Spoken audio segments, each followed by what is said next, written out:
খুলনা থেকে দক্ষিণে আমাদের দুটি নিচু উপজেলা আছে, একটি পাইকগাছা আর একটি কয়রা।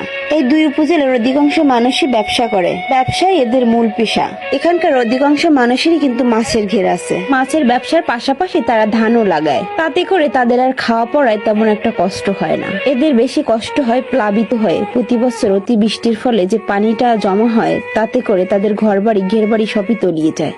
পাইকগাছা ও কয়রার পানি নিষ্কাশনের প্রধান তিনটি মাধ্যম হলো নদী, নালা, খাল। নালা এখন আর তেমন একটা নেই, ঘনবসতি হওয়ার কারণে সেগুলো এখন কিন্তু মানুষ বন্ধ করে বসত বাড়ি তৈরি করছে। আর থাকলো খাল আর নদী। খালগুলো সরকারি হওয়াতে সেগুলো মানুষ ইজারা নিয়ে যে যার মতো মাছ চাষ করছে, তা দিয়ে আর পানি নিষ্কাশন হচ্ছে না। আর শিবসা নদীর এই অবস্থা, এই নদী দিয়ে একসময় লঞ্চ, স্টিমার, জাহাজ, নৌকা চলাচল করতো। আর এখন সেই নদীতে মানুষ গরু চড়ায়, আবার কিছু কিছু মানুষ দখল দিয়ে ঘেরও বসছে। এই নদী ছিল একসময় পানি নিষ্কাশনের পাইকগাছাবাসীর একটা মাধ্যম। পানি নিষ্কাশন না হওয়ার জন্য মানুষ এখন প্রতি বছরই প্লাবিত হয়ে যাচ্ছে, ঘেরবাড়ির লাখ লাখ টাকার ক্ষতি হচ্ছে।